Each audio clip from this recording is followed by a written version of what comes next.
Filhos, nós somos muito de fantasia. E como é importante a imaginação, a fantasia. E eu queria falar de um homem que se chamava nada menos, nada mais que Santo Inácio de Loyola. Ele era um homem do exército, muito dado a ler livros, novelas, não tinha filme, mas coisas do mundo. Grande guerreiro.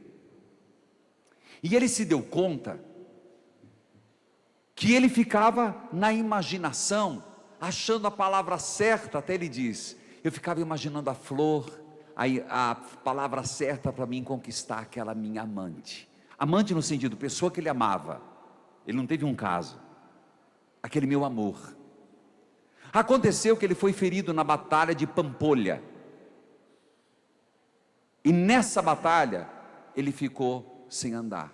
E foi para casa de um parente que não tinha livros do mundo. E ele gostava de ler e não tinha como sair de casa. Foi quando caiu na mão dele a Bíblia e livro de santo. Ele, preso a uma cama por muito tempo, percebeu que as imaginações, os sonhos, os sentimentos, as motivações, a partir da leitura da Bíblia, do conhecimento de Jesus Cristo, começaram a mudar. Um homem dado à ira e à violência, um homem dado à luxúria, se alimentava de fantasias. Quando nós vamos tomar a decisão, nós precisamos também mexer naquilo que eu vou ver, ouvir e falar. Repito, para tomar a decisão, você tem que tomar a decisão por completo. Eu acabei dizendo, na imaginação, na motivação, no conhecimento. Você tem que tomar a decisão no que você vai ler, ver, ouvir, falar. Porque isso é que vai criar o teu mundo espiritual, ou vai destruir. Por que as pessoas não crescem? Por que nós não crescemos? Porque ao mesmo tempo que nós estamos na igreja, nós estamos no mundo.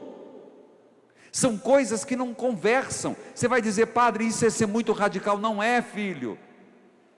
Não é uma questão de ser radical. É que você aceita a contaminação e depois a gente não aguenta. A nossa carne é fraca. Olha quanto tempo a gente perde na internet. Olha quanto tempo se perde por bobagem. E aqui é uma questão de decisão. Quanto tempo eu vou dar para o WhatsApp? Quanto tempo eu vou dar para a internet? Quanto tempo eu vou dar para assistir televisão? Porque vai sobrar muito pouco. Nós perdemos muito tempo, e esse tempo é precioso.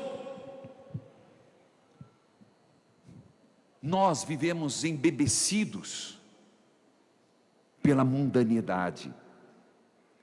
É interessante você perceber que o mundo da imaginação e o mundo da fantasia, segundo Santo Inácio de Loyola, é o ponto de encontro entre o físico e o espiritual.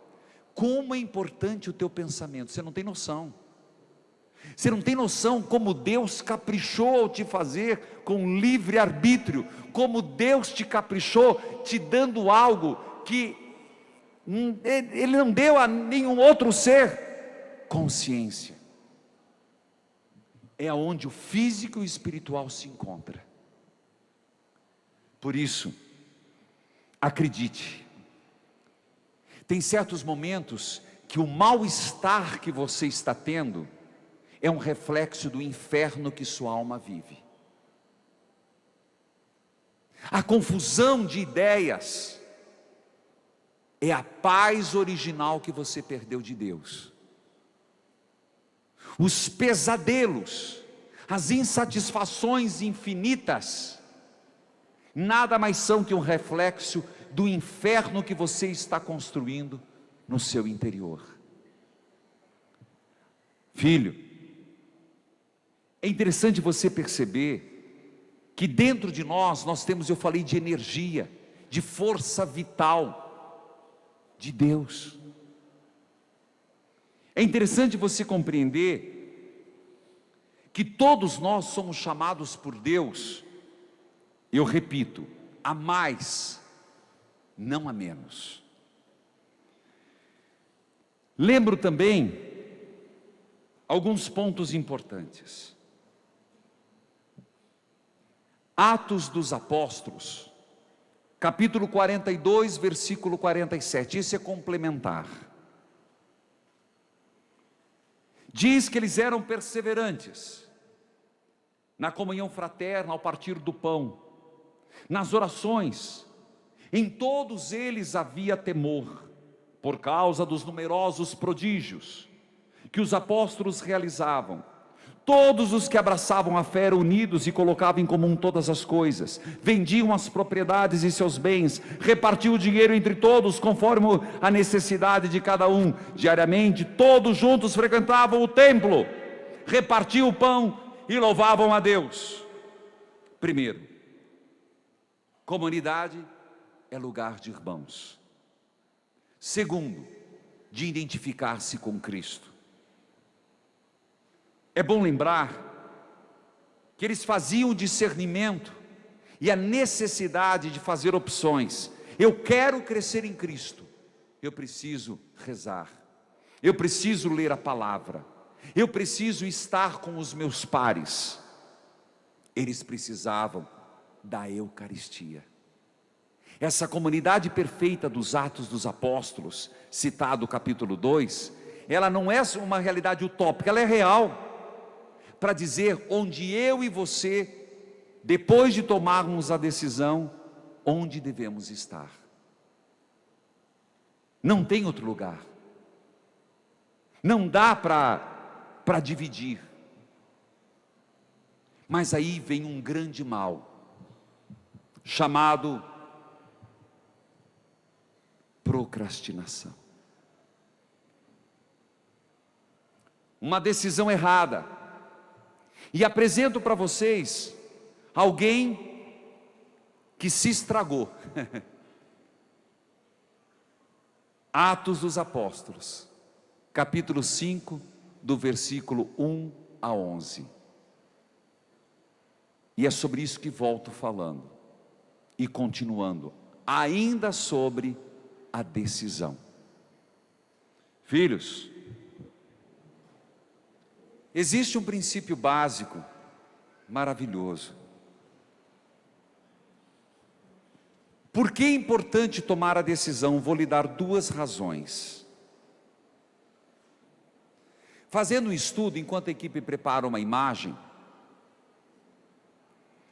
um hospital pediátrico do Texas, nos Estados Unidos, divulgou uma imagem de duas tomografias entre duas crianças. Uma se desenvolveu no ventre da mãe, num ambiente sadio, amoroso e de fé. A outra criança, repleta de traumas, abusos e indiferença. O cérebro que você vai ver, o da direita, é normal, é grande. Do outro lado, é um cérebro de quem não recebeu amor, de quem nasceu num lar onde não havia a experiência de Deus, de fé, de respeito, de pessoas que não tinham crescido, que não tinham amadurecido, nem fisicamente, muito menos afetivamente e principalmente espiritualmente. Para você ver que a nossa decisão de hoje reflete no curto, médio e longo prazo da própria espécie humana.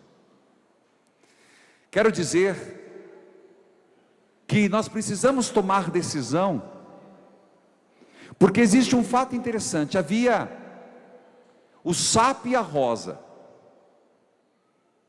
que viviam num jardim. O sapo e a rosa se amavam, eram felizes, mas era sapo e rosa. Rosa bonita, perfumada, embelezada, sapo feio, esquisito, mas eram felizes. Foi quando apareceu uma cobra e disse: como você pode ser amiga desse bicho tão feio e nojento que é a rosa? A rosa ficou confusa e disse ao sapo: para não se preocupa mais não, sapo, vai embora, você é feio e é nojento. Um certo dia, o sapo voltou e viu a rosa murcha e sem vida. Então o sapo se aproximou e perguntou: o que te aconteceu, ó rosa linda? Ela respondeu: desde o dia que eu te mandei embora, os insetos não me deixam em paz, e era você quem os comia e me protegia.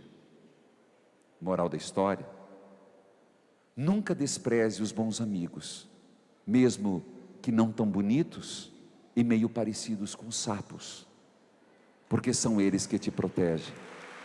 Nunca se deixe levar pelas serpentes que vêm nos seduzir. Amém.